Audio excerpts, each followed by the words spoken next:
Nehemías capítulo 1. De hecho, vamos a estar hablando acerca de algunos pasajes de Nehemías capítulo 1 y capítulo 2.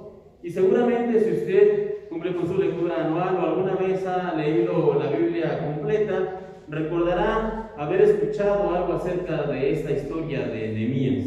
De hecho, la historia de Nehemías es bastante sencilla. Recapitulando, básicamente se trata de un hombre que recibe un llamado, que recibe un anhelo en su corazón. ¿Y cuál es ese anhelo? De ir a Israel para poder reconstruir las murallas de su nación. Básicamente este es el anhelo de Nehemías, y básicamente esa es la historia, porque en el libro se nos cuenta cómo es que él es llamado, cómo es que él es enviado, cómo es que él trabaja para la reconstrucción del templo. Así que, como se podrá usted dar cuenta, la historia de Nehemías es por demás sencilla.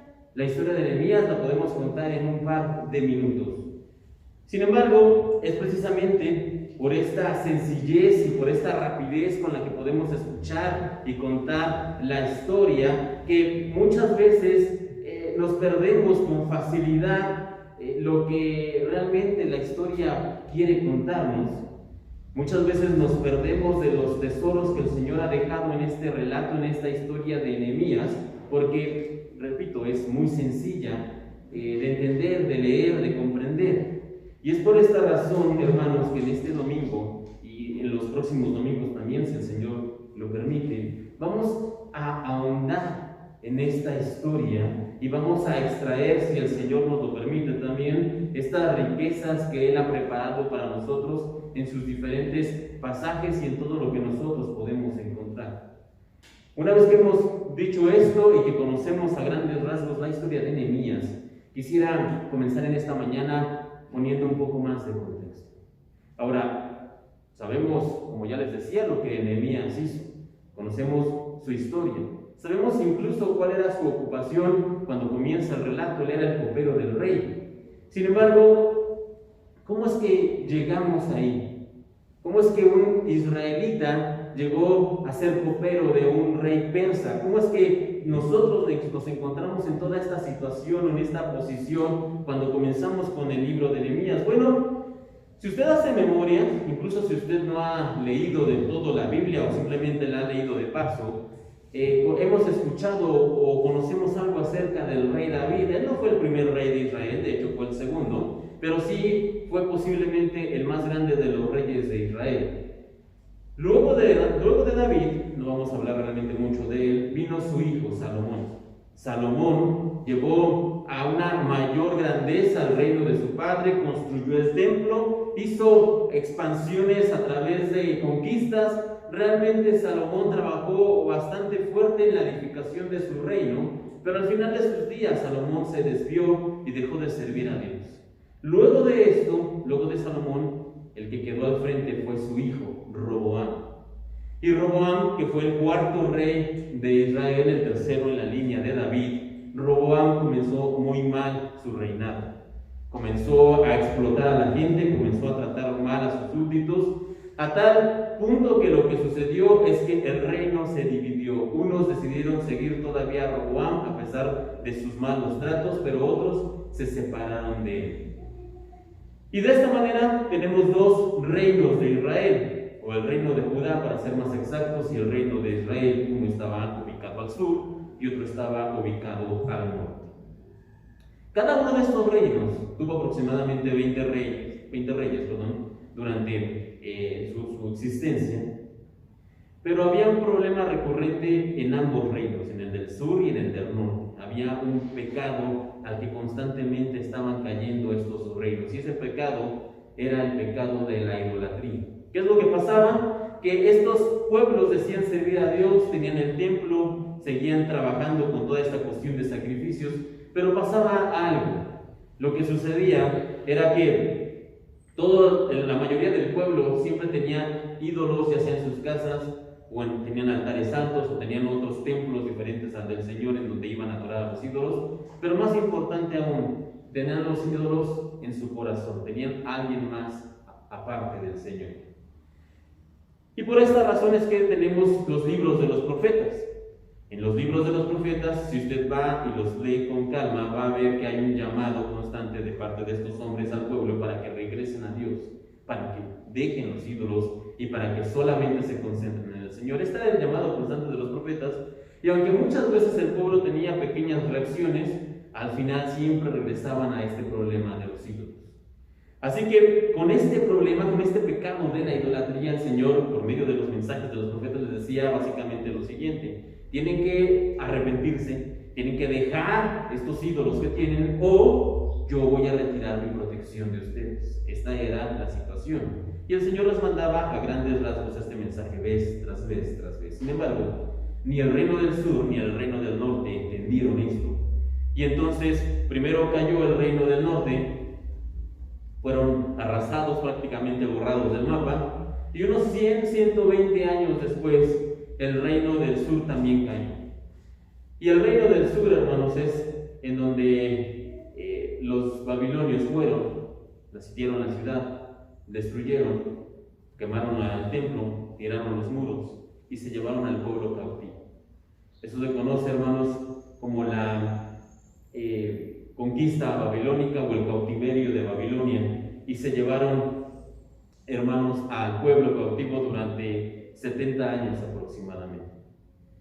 Ahora bien, en estos 70 años nosotros tenemos historias como la de Daniel o la de Sadrach, Mesach y Abednego. Ellos vivían en Babilonia y llegaron a ese lugar precisamente por lo que les acabo de contar. Tenemos la historia de Esther, que hablamos hace unas semanas antes de ella, de Mardoqueo, ¿ok? Entonces, tenemos toda esta situación. Durante esos 70 años ocurrieron muchas cosas, pero al final de este periodo, porque el Señor había dicho que la cautividad iba a durar 70 años, al final de este periodo, Dios movió el corazón del rey que estaba en ese momento, que ya no era un rey babilonio, sino que ahora era un rey persa, porque durante estos 70 años lo que sucedió es que los babilonios cayeron ante el imperio persa, y el que quedó al frente ahora era un rey persa. Bueno, a resumidas cuentas, hermanos, y para no entrar ya más en historia, luego de estos 70 años, para darnos una idea, el Señor mueve el corazón del rey persa, el rey Ciro,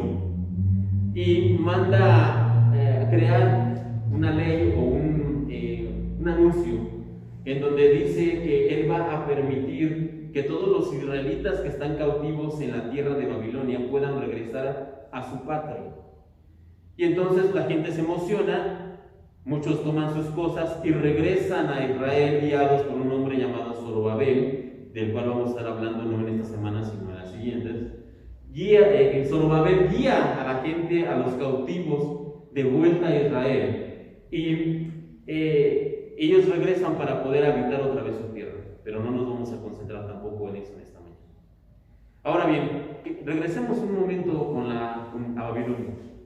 En Babilonia había muchos israelitas, muchos decidieron regresar cuando el rey Ciro dio el permiso. Sin embargo, muchos otros israelitas no quisieron regresar a su nación, ya sea porque ellos estaban muy cómodos en Babilonia. Algunos de los israelitas, como tenían cierta libertad, a pesar de que eran cautivos, tenían cierta libertad para moverse, para hacer negocios.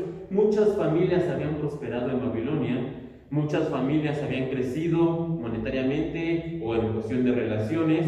Y también había muchos israelitas que simplemente no tenían interés de regresar porque ellos habían nacido en Babilonia y no tenían ninguna raíz, no tenían ningún lazo que los llevara a Israel. Así que muchos israelitas, repito, decidieron quedarse en Babilonia.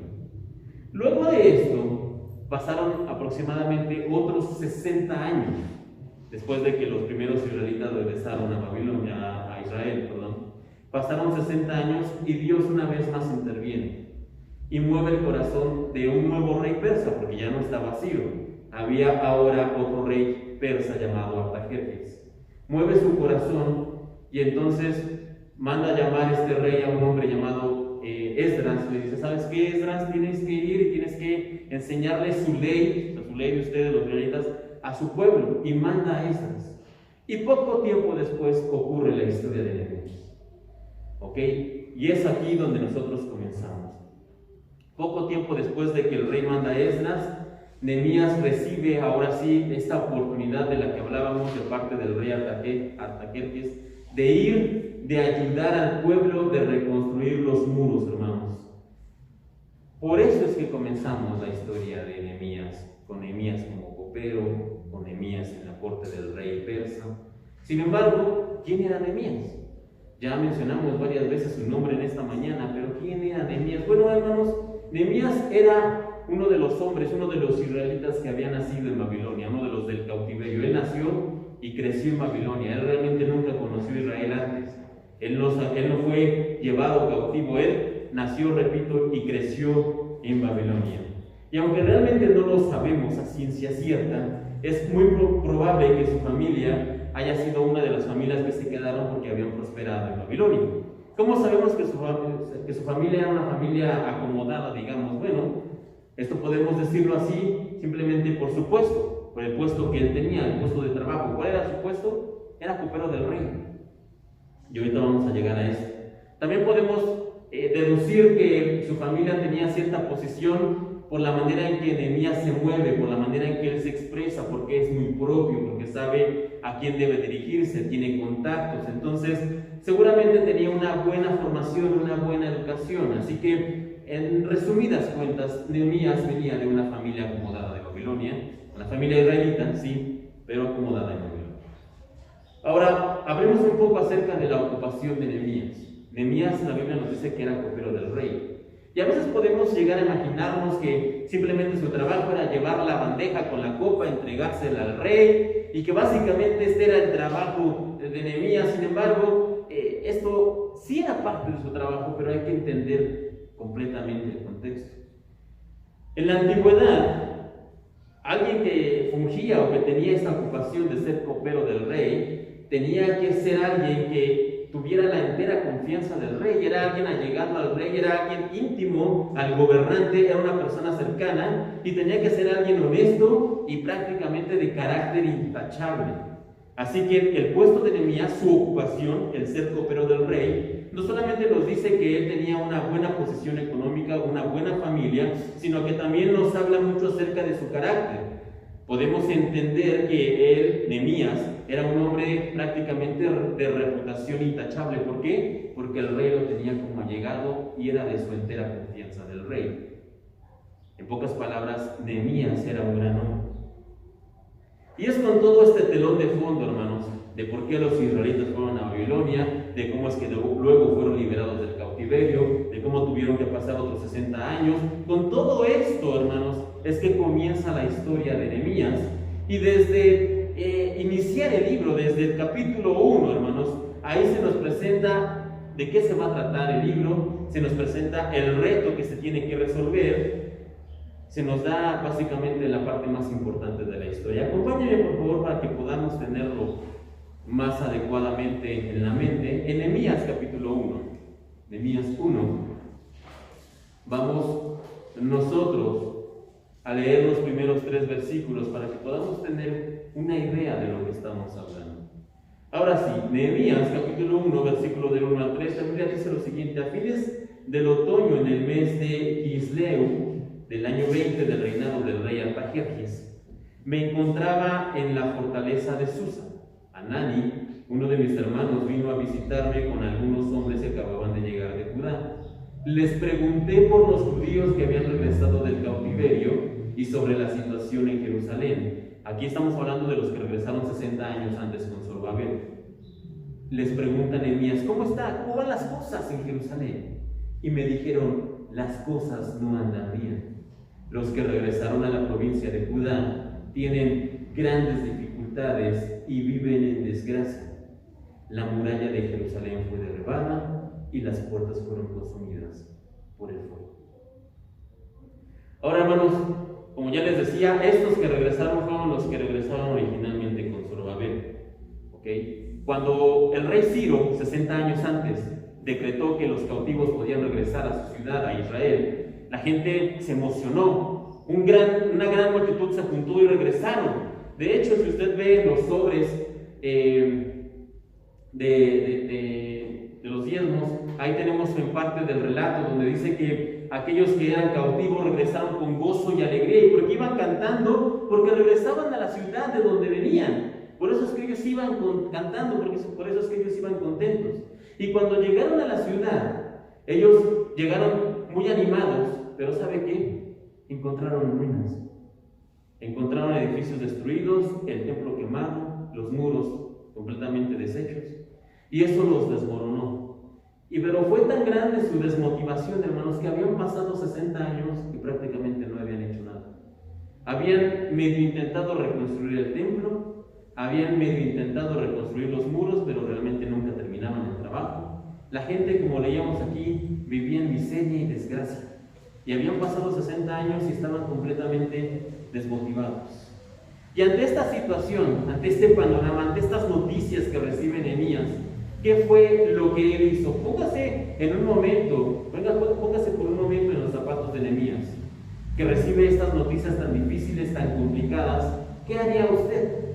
¿Cómo se pondría? ¿Cuál sería su reacción? Bueno, hermanos, esta es la primera pregunta que debemos responder en esta mañana. ¿Qué debemos hacer ante las malas noticias, ante las tormentas, ante los problemas? ¿Qué debemos hacer ante las situaciones complicadas que se nos presentan en el día a día? Algunos podrían pensar que Nehemías, luego de escuchar estas noticias, comenzó tal vez a trazar un plan, a idear cómo voy a ayudar a la nación, cómo voy a ir, cómo voy a hacer. Algunos podríamos pensar que este fue el plan de Nehemías, que él comenzó a pensar, tal vez lo que tengo que hacer es que voy a ir y voy a pedir un permiso y entonces voy a reconstruir y voy a hacer esto. Hermanos, si Nehemías hubiera hecho esto, si esta tristeza lo hubiera motivado a trazar un plan y luego hubiera ido él a intentar a reconstruir el muro, ¿sabe qué habría pasado? No lo habría logrado. Nehemías solo, con mucha intención, con mucho corazón, con mucho ánimo, no lo habría logrado. Todo un pueblo, toda una multitud 60 años antes lo intentaron y ¿sabe qué pasó? Fracasaron. Porque se desmotivaron, sí, pero también porque no iban con la bendición de Dios, en el sentido de que Dios no los había mandado todavía a hacer este trabajo. Así que una vez más preguntamos en esta mañana, ¿qué fue lo que hizo Nehemías ante esta situación? Vaya conmigo a su Biblia, Nehemías 1:4. Lo que hizo Nehemías, de hecho, es lo mismo que deberíamos hacer nosotros cuando se presentan las tormentas, las desmotivaciones, cuando tenemos algún problema, hermanos. Lo que hizo Nehemías fue lo siguiente. Nehemías capítulo 1, versículo 4. Cuando oí esto, dice, me sentí a llorar. De hecho, durante varios días estuve de duelo, y aquí viene lo importante, hermanos. Si Nehemías hubiera hecho solamente esto, no serviría de nada. Pero realmente lo importante es lo que vino después. Dice, ¿y entonces qué? Ayuné y oré al Dios del cielo. Y es triste, hermanos, cuando lo pensamos de alguna manera, es triste reconocer que en muchas ocasiones, cuando nosotros nos enfrentamos a algún problema, cuando nosotros tenemos alguna dificultad en nuestra vida, esta no es la manera en que reaccionamos. Cuando tenemos alguna situación complicada, en el trabajo, con la familia, en casa, cuando tenemos alguna de estas situaciones, muchas veces, hermanos, lo primero en que pensamos es cómo nos vamos a zafar, cómo vamos a sacar las cosas adelante, cómo vamos a salir de este problema, o incluso llegamos a pensar, si es que nos hicieron algo, ¿cómo es que nos vamos a vengar? ¿Qué le vamos a hacer? ¿Cómo se la vamos a regresar? Eso es lo primero que solemos pensar, pero acercarnos a Dios, humillados, tristes, contritos de corazón en oración, esa lamentablemente no suele ser nuestra reacción inicial. Repito, solemos pensar cómo vamos a salir, cómo vamos a zafar, cómo nos vamos a vengar, pero nuestra reacción debería ser la de Nehemías. Y esta es la primera lección que nos da este hombre, esta es la primera lección que nos da Nehemías a nosotros los creyentes en el día de hoy. Necesitamos menos yo, necesitamos menos orgullo, necesitamos menos autosuficiencia, y lo que tenemos que hacer es aprender a confiar en Dios, aprender a depender de Dios, y lo mismo que Nehemías, ir y poder contarle nuestras situaciones, ir y poder contarle nuestros sentimientos y nuestras aflicciones y nuestros problemas. Tenemos la oportunidad de presentarnos delante del Señor, porque la oración, de hecho, es la única manera en que nosotros podemos comunicarnos con Dios. Y es por medio de la oración en que nosotros podemos conectarnos con Dios. Es por medio de la oración como nosotros podemos, como dice la Biblia, presentarnos delante del trono de la gracia para recibir ayuda, para recibir socorro. Hermanos, la oración realmente es la única forma que tenemos nosotros de poder tener contacto con el Señor. Y no la utilizamos como deberíamos. Pero Nehemías lo sabía. Cuando Nehemías recibe estas noticias, nos dice el relato que se puso triste, sí. Nos dice el relato que lloró, que sentía aflicción por escuchar las noticias de que sus hermanos estaban tan mal. Pero no se quedó solamente en aflicción y en tristeza, y no se puso a él a idear planes para ver cómo iba a ayudar, no. Lo que hizo Nehemías luego de llorar fue ayunar y orar para pedirle al Señor dirección, para pedirle al Señor su ayuda. Por lo tanto, al igual que Nehemías, hermanos, la oración tendría que ser siempre nuestra primer y más grande recurso. No el último, no lo que queda, no como solemos decir muchas veces, pues lo único que queda es orar. No, lo único que queda no es orar, ese es nuestro primer recurso y debiera serlo, hermanos. Lo primero que tendríamos que hacer cuando se presenta algún problema es orar, es pedir al Señor su ayuda. La oración, hermanos, es la llave, repito, al trono de la gracia en donde nosotros podemos recibir pronto auxilio, ayuda y socorro de parte de Dios. Ahora bien, ¿qué tan importante es la oración? Podría preguntarse algunos de ustedes. ¿De verdad es tan importante en la vida del creyente orar? ¿De verdad debemos estar orando? ¿Siempre, en todo momento, para todo? Bueno, hermanos, permítame darle unos ejemplos de una persona que oraba siempre. Y usted me dirá después de esto si considera que es importante o no la oración. En Mateo, el Evangelio, capítulo 14, versículo 23, dice: después de despedir a la multitud, subió al monte a solas. ¿Quién estamos hablando? Del Señor Jesucristo.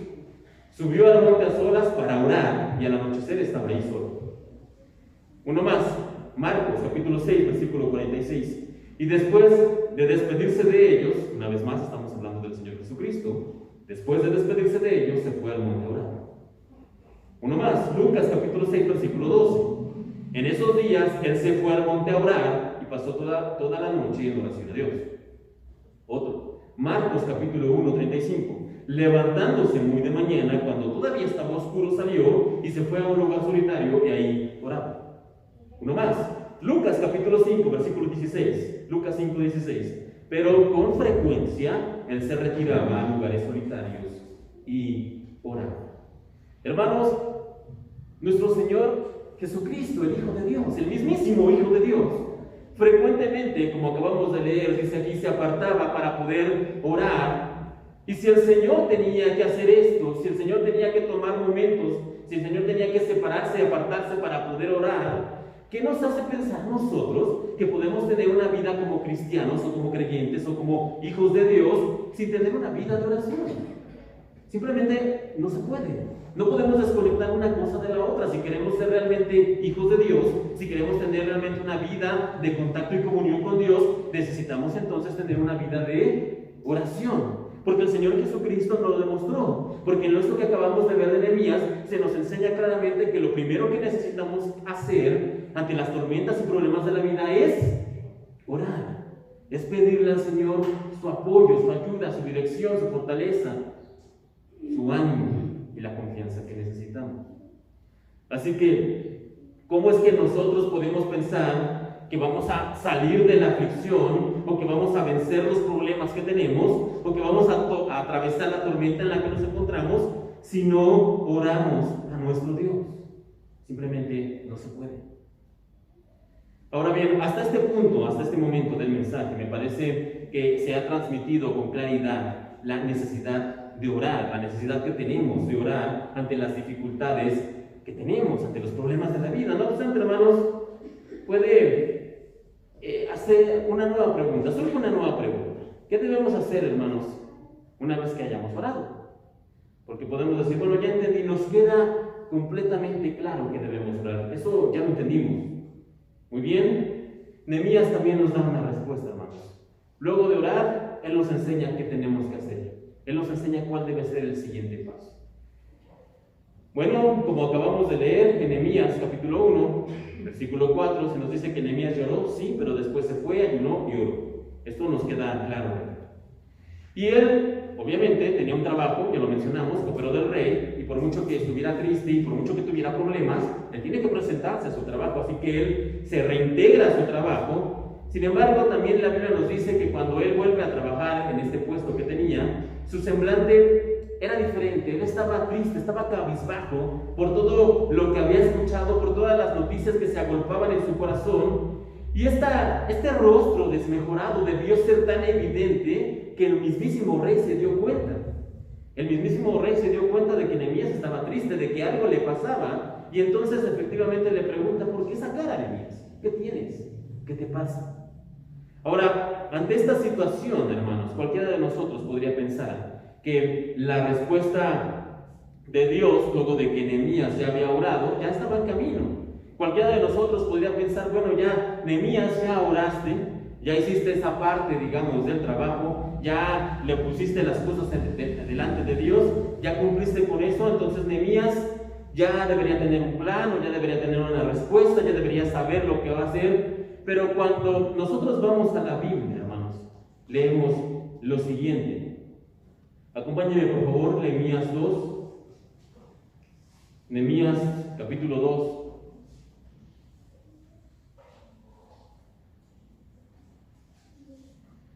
Del versículo 3 en adelante. Aquí es cuando ya el rey le pregunta a Nehemías qué es lo que tiene, qué es lo que le pasa.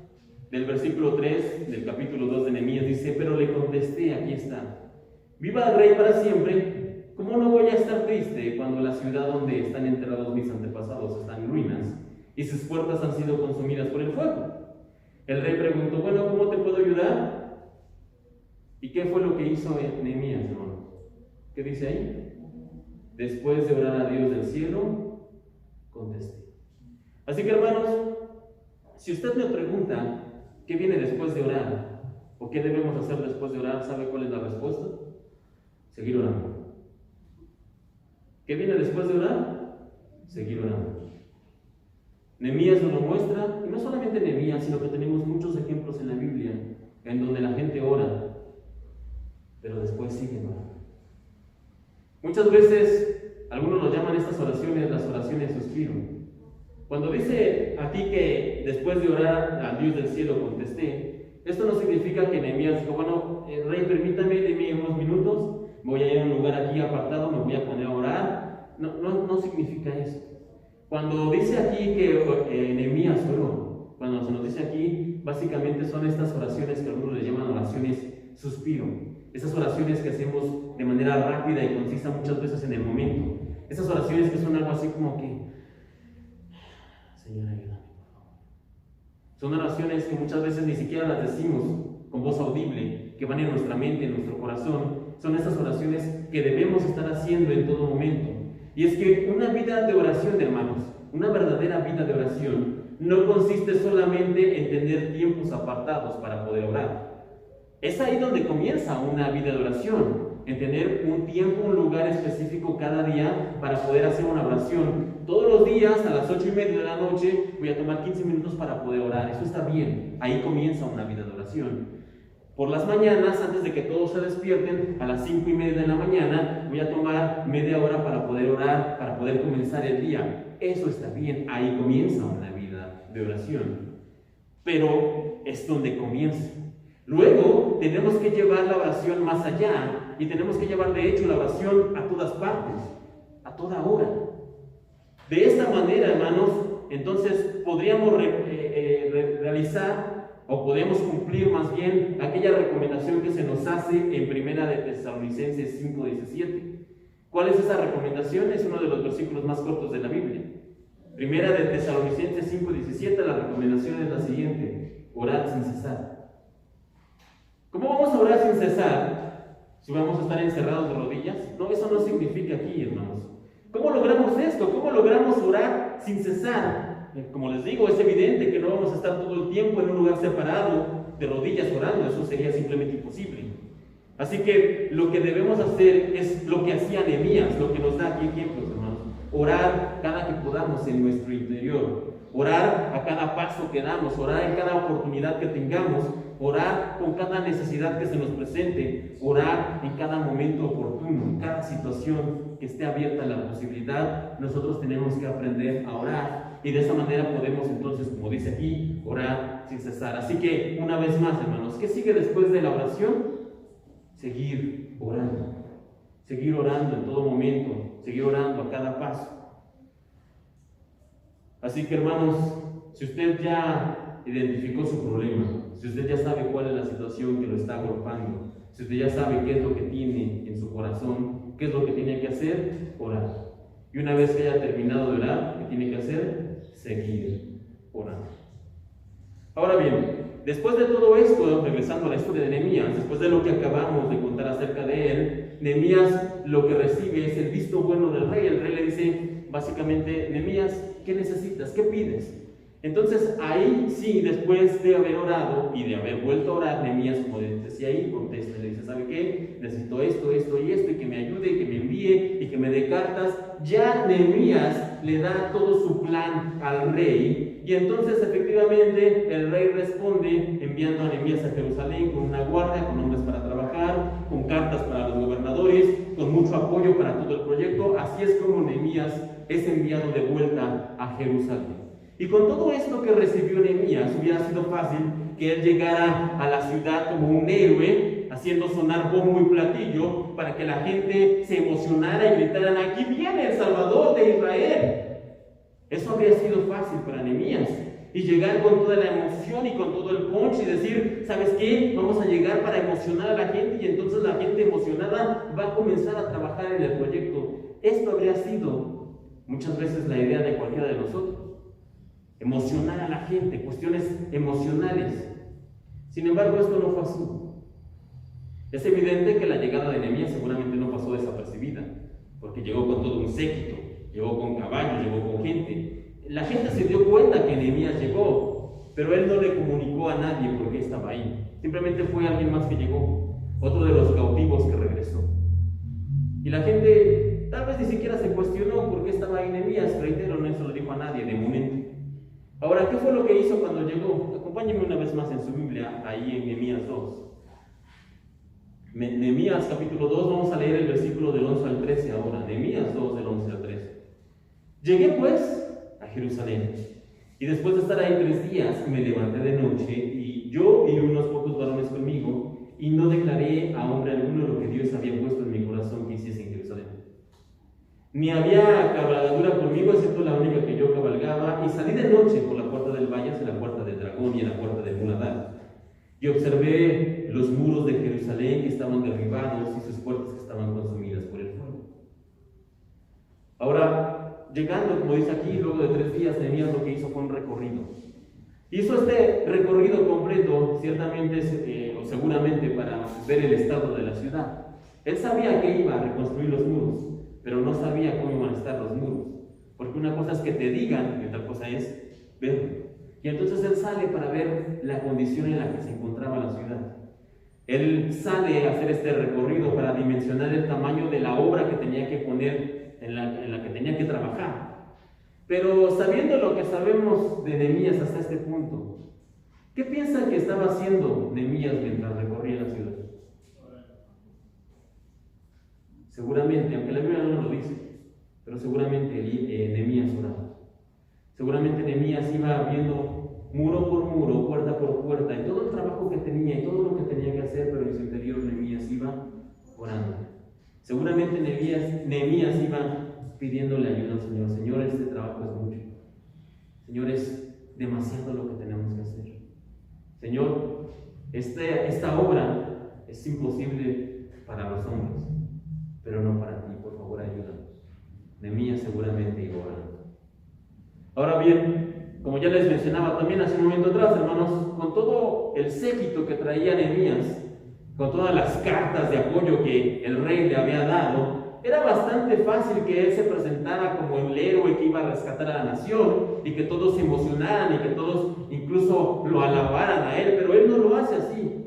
Es más, hermanos, ¿sabe qué hace? Cuando finalmente Nehemías tiene que revelarle, porque tenía que contarle al pueblo por qué estaba ahí. Cuando finalmente decide revelar cuál era su misión, él no comenzó a decirle al pueblo, bueno, yo vengo en nombre del rey. Él no comenzó a hablar de sus logros, él no comenzó a hablar de su esfuerzo. ¿Saben qué? Conseguí que nos dieran recursos y que nos dieran hombres y que nos dieran permisos. Él no comienza a hablar de eso. Él no habla de sus logros, él no habla de sus esfuerzos, él no habla de la visión. Imaginen los muros que vamos a construir y lo que vamos a hacer y la gente. No. Nehemías no hace eso. Cuando Nehemías finalmente les cuenta el por qué está ahí, hermanos, lo hace de la siguiente manera. Una vez más, acompáñenme en Nehemías 2, del 17 y 18. Nehemías 2, 17 y 18 dice: les dije pues, vosotros veis el mal en que estamos, que Jerusalén está desierta y sus puertas consumidas por el fuego. Venid y edifiquemos el muro de Jerusalén y no estemos más en oprobio. Y el versículo 18, hermanos, dice lo siguiente: entonces les declaré cómo la mano de mi Dios había sido buena sobre mí. Y asimismo las palabras que el rey me había dicho, y dijeron: levantémonos y edifiquemos, así esforzaron su mano para bien. Pero concentrémonos en la primera parte del versículo 18. Dice: entonces les declaré cómo la mano de mi Dios había sido buena sobre mí. Y hermanos, muchas veces nosotros somos rápidos, somos prestos para hablar acerca de nuestras necesidades, de nuestros problemas, de lo mal que nos está yendo. Y aunque está correcto, está bien poder externar todas estas situaciones y poder compartirlas con otros para que nos ayuden a orar, eso está bien, está correcto, hermanos. Lo que sucede es que muchas veces nos olvidamos que también se nos ha ordenado, se nos ha mandado que debemos compartir las maravillas que el Señor ha hecho con nosotros. En muchas ocasiones, y no digo que esté mal y no digo que lo dejen de hacer, pero antes de la predicación aquí, como ustedes saben, tenemos un tiempo para hablar acerca de peticiones y de gratitudes. De peticiones y de gratitudes. Y un día, hermanos, usted póngase a contar cuántas peticiones y cuántas gratitudes tenemos. Y reitero, esto no lo digo para que dejen de hacerlo, no. Pero si usted se da cuenta, si es observador, si escucha con atención, la mayoría son peticiones. Necesito que oremos por esto, por aquello, por aquí, por allá, por acá, por acá. Pero agradecimientos casi nunca escuchamos. Casi nunca escuchamos: yo doy gracias a Dios por esto, doy gracias porque el Señor me ayudó con esto, doy gracias porque el Señor nos ha dado esto. Sí los tenemos, pero son muy pocos. La mayoría son peticiones, y repito, está bien que las compartamos y no deje de hacerlo, porque para eso tenemos ese tiempo. Pero ¿qué le parece si de aquí en adelante comenzamos a agregarle también algunas gratitudes a Dios? Porque tenemos muchas cosas por qué agradecer. Y el hecho de que nosotros tengamos que agradecer, reitero, se nos ha mandado en la Biblia. De hecho, Salmo 96, versículo del 1 al 3 dice: cantad a Jehová cántico nuevo, cantad a Jehová toda la tierra, cantad a Jehová, bendecid su nombre, anunciad de día en día su salvación, proclamad entre las naciones su gloria, en todos los pueblos sus maravillas. Hermanos, es un mandamiento, no solamente es una petición, sino que es un mandamiento que el Señor nos hace, que tenemos que anunciar, que tenemos que contar, que tenemos que hablar de las maravillas, de los milagros, de la ayuda que recibimos de parte de Dios. Dios ha sido bueno con nosotros, por lo tanto, nosotros no podemos ni debemos callar todas sus maravillas. No podemos dejar de contar los milagros que Él hace en nuestra vida, la bondad que Él tiene para con nosotros, de su amor que nos comparte. No podemos dejar de contar todo esto. De hecho, más adelante, mucho más adelante, después de la historia de Nehemías, ocurrió algo. El Mesías, el Cristo, entró a Jerusalén. ¿Y cómo entró? En una de las ocasiones, la Biblia se nos dice, de hecho, se le describe como la entrada triunfal a Jerusalén.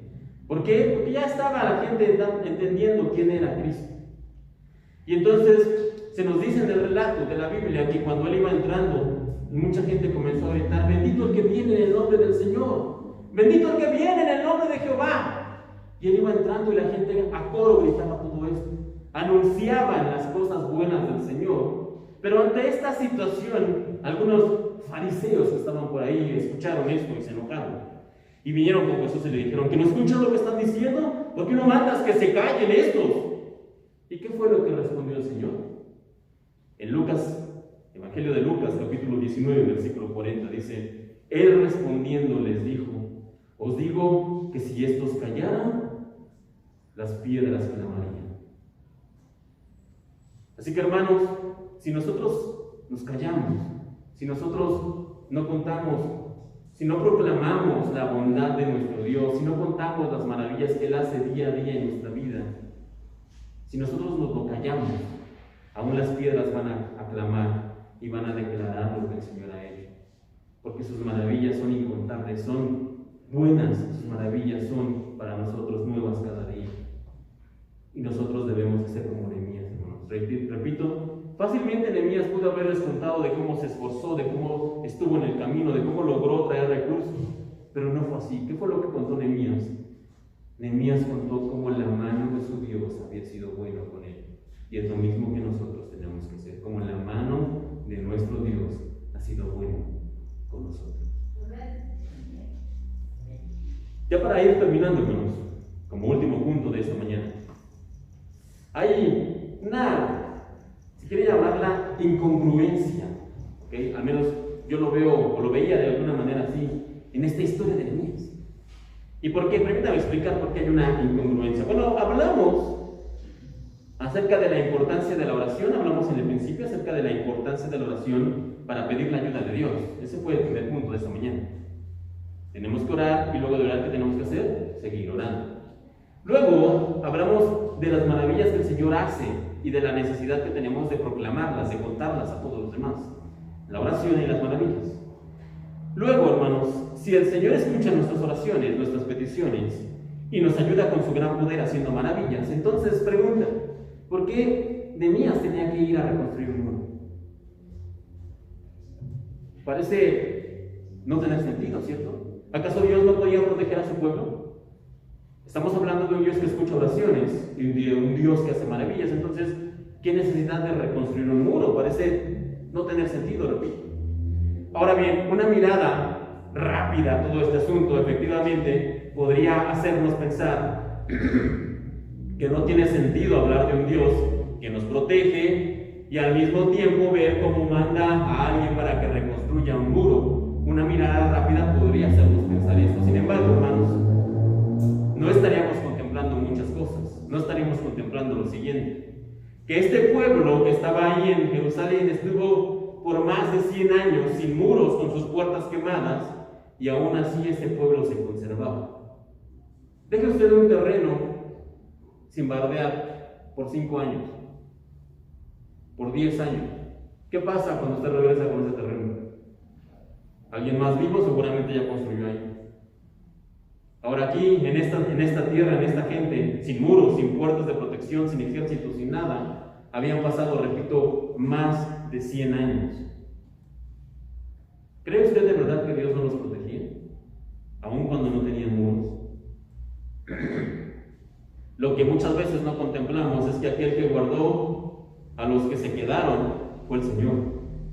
Este pueblo que se quedó, los pocos que el remanente que se quedó ahí, bien pudo haber sido destruido por completo, la tierra pudo haber sido arrebatada por otras naciones, pero no sucedió. ¿Por qué? Porque Dios los protegió. Ahora, también estaríamos olvidando que luego de 70 años un remanente regresó efectivamente con Zorobabel. ¿Pero por qué pudieron regresar? La Biblia lo dice muy en claro: porque Dios fue el que movió el corazón del rey Ciro para que les diera el permiso de regresar. Así que una vez más, Dios ahí estuvo interviniendo. Tampoco estaríamos contemplando que el Señor fue el que envió a Esdras, porque no fue nadie más. El Señor movió el corazón del rey Zorobabel para que enviara a Esdras, para que le hablara al pueblo acerca de la ley. Y tampoco, obviamente, estaremos contemplando que no fue Nehemías el que se movió para llegar a Israel para poder reconstruir el muro. No fue Nehemías, fue Dios. Fue Dios el que movió el corazón del rey, fue Dios el que movió el corazón de Nehemías, fue Dios el que puso todas las cosas en su lugar, el que colocó todas las piezas para que todo se complementara. Así que, hermanos, una vez más pregunto, ¿Dios protegía al pueblo? Por supuesto que sí. Lo hizo todo ese tiempo, durante todo el tiempo de la cautividad. Y el muro que manda reconstruir, hermanos, no es una contradicción, no. El muro que el Señor mandó construir a Nehemías es solamente una parte de toda la protección que el Señor le brindó a este pueblo por tanto tiempo, porque Él nunca retiró su mano del cuidado de sus hijos. Sin embargo, hermanos, esta reconstrucción del muro no solamente nos está hablando de una confirmación de la protección de Dios, eso solamente es una parte, pero esta construcción del muro tiene más cosas que enseñar. Este muro, hermanos, fue construido también como una señal externa. ¿Una señal de qué? De una renovación que Dios estaba haciendo con su pueblo. Ellos habían sido llevados al cautiverio en Babilonia, habían sido tratados. Si se acuerda cuál dijimos que era el problema, el pecado que había tenido este pueblo, la idolatría. Y en Babilonia ese problema fue tratado, su corazón fue tratado y eso fue extirpado, ese problema de la idolatría fue quitado de sus corazones. Y ahora el Señor les estaba dando una nueva oportunidad, les estaba dando un nuevo comienzo. Y este muro, repito, el reconstruir las puertas y el muro de la ciudad, era una señal de que Dios estaba renovando su pacto con ellos, de que Dios una vez más iba a cuidar o a proteger a su pueblo con este muro. Era solamente una representación externa de un pacto espiritual que el Señor estaba haciendo con su pueblo. De hecho, hermanos, si usted lee el libro de Esdras y el libro de Nehemías, que de hecho se deben leer juntos, usted podrá darse cuenta de que el muro no fue lo único que se empezó a reconstruir. En aquel entonces, en esa misma época, el templo también comenzó a levantarse de nuevo, porque había sido destruido cuando Babilonia conquistó Israel. Y el Señor también hizo un llamado espiritual a la gente a que se comprometiera. Y el muro, hermanos, solamente era una parte más de todo lo que el Señor estaba reconstruyendo. El muro, el templo, pero también su relación con el pueblo. No obstante, hermanos, hay todavía una cosa, y ya como punto final, hay todavía una cosa aún más importante por la que el Señor permitió que se reconstruyera este muro. Y es una comparación, es una diferencia, ¿ok? Y permítame explicar a qué me refiero. Si usted lee, espero que lo haya leído en la semana, y si no, tiene otra semana de oportunidad para leer el libro de Nehemías, pero si lo lee, se va a dar cuenta que Nehemías, luego de todo esto que hablamos hoy en esta mañana, la gente comienza a trabajar, y el trabajo es mucho. Tienen que reconstruir todo el muro, y como les decía, han pasado más de 100 años y no lo han hecho. La gente no tenía el ánimo, no tenía el esfuerzo, no tenía las herramientas, no tenía los recursos. Y Nehemías viene y les dice, podemos. El Señor me dijo que podemos. Y comienzan a trabajar, pero el trabajo era demasiado. Pero ¿saben qué? Lo lograron. Con la ayuda de Dios, con trabajo en equipo y con mucho esfuerzo, lograron levantar una vez más el muro y las puertas. No obstante, hermanos, ¿sabe qué? Esos muros estaban ahí por una razón. Porque alrededor de la ciudad había enemigos y tenían que protegerse. Esos muros también tenían que abrirse y cerrarse todos los días. En la noche, ya cuando se oscurecía, Nehemías mandó que se cerraran las puertas. Y en la mañana, cuando salía el sol, tenían que abrirse las puertas. Abrirse y cerrarse, abrirse y cerrarse. Y más importante aún, hermanos, muchos años después, a pesar de todo el esfuerzo de Nehemías, de la gente, de todo lo que ellos estuvieron trabajando, esos muros una vez más cayeron. Cuando Roma en el año 70 fue y conquistó Israel, destruyó todo, y de hecho no quedó piedra sobre piedra de esos muros. ¿Y en contra qué lo vamos a comparar, hermanos? Porque les dije que el Señor permitió la construcción de esos muros para poder compararlo con algo. Porque Él nos habla de una nueva ciudad y de unos nuevos muros. En esa ciudad, hermanos, aunque estaremos rodeados, dice la Biblia, por sus muros, ¿sabe qué? A diferencia de los muros de Nehemías, fuera de esos muros no habrá enemigos. No tendremos enemigos, porque no habrá quien se pueda oponer a nuestro Dios. Además de eso, hermanos, las puertas de esos muros no tendrán que abrirse ni cerrarse. Van a permanecer abiertas siempre. ¿Por qué? Porque estamos al cuidado de nuestro Dios. Y más importante que eso, hermanos, los muros de Nehemías cayeron, pero los muros de la nueva ciudad que el Señor nos promete, esos muros serán eternos, esos muros nunca caerán, y los que estén dentro de esos muros también vivirán para siempre. En Apocalipsis 21, del versículo 22 al 27, permítame que el Señor nos lo describa de una mejor manera. Apocalipsis 21, del 22 al 27, dice lo siguiente: no vi ningún templo en la ciudad, porque el Señor Dios Todopoderoso y el Cordero son su templo. La ciudad no necesita ni sol ni luna que la alumbren, porque la gloria de Dios la ilumina, y el Cordero es su lumbrera. Las naciones caminarán a la luz de la ciudad, y los reyes de la tierra le entregarán sus espléndidas riquezas. Sus puertas estarán abiertas todo el día, pues ahí no habrá noche. Y llevarán a ella todas las riquezas y el honor de las naciones. Nunca entrará en ella nada impuro, ni los idólatras, ni los farsantes, sino solo aquellos que tienen su nombre escrito en el libro de la vida, el libro del Cordero. Hermanos, Nehemías y la gente del pueblo trabajaron, reconstruyeron el muro, pero es una obra temporal, es una obra que pasa. Nosotros, por medio de la oración, por medio de la confianza en Dios, por medio de las maravillas, porque la maravilla más grande que debemos contar, ¿sabe cuál es? No es la sanidad que el Señor nos hizo, eso es bueno, podemos contarlo. Pero no es la restauración del matrimonio, también es bueno. No, la maravilla más grande que el Señor hizo por nosotros, ¿sabe cuál fue? El redimirnos, el hacernos parte de su familia. ¿Y cómo lo hizo? Por medio de su sacrificio en la cruz. Y si nosotros tenemos fe, y si nosotros seguimos cultivando nuestra relación con Dios por medio de la oración, estaremos en una ciudad con muros, pero no como los de Nehemías, repito, que cayeron al final, no, sino con muros eternos. En una ciudad, como dice aquí, que no tiene necesidad de templo. ¿Por qué? Porque Dios está ahí. Que no tiene ni noche ni día. ¿Por qué? Porque Dios es nuestra lumbrera. Y cuyas puertas jamás se cierran. ¿Por qué? Porque no tenemos enemigos. ¿Por qué? Porque aún el enemigo más grande, la muerte, ha sido vencida. Esa es la promesa que el Señor tiene para nosotros. ¿Cuántos quieren estar ahí? ¿Cuántos quieren estar ahí, hermanos? Por medio de la fe hemos recibido ya la promesa, esta promesa de vida eterna. Así que,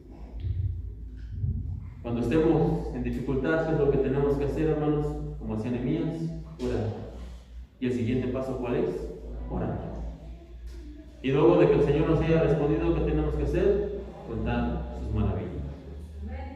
Y luego de todo esto, hermanos, al final tenemos una esperanza. ¿Cuál es esa esperanza? Vida eterna y gloria eterna con Dios. Con esto en mente, hermanos, y si no ha leído todavía el libro de Nehemías, les recuerdo, puede leerlo en esta semana.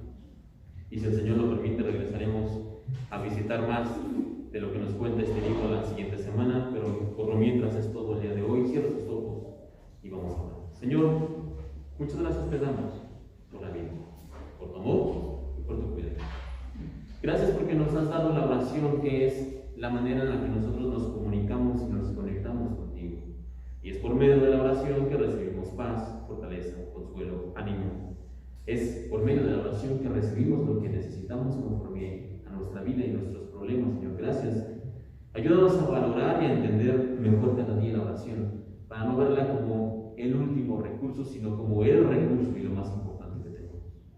Señor, también te pedimos, por favor, que nos ayudes a poder contar y hablar de lo que tú haces en nuestra vida.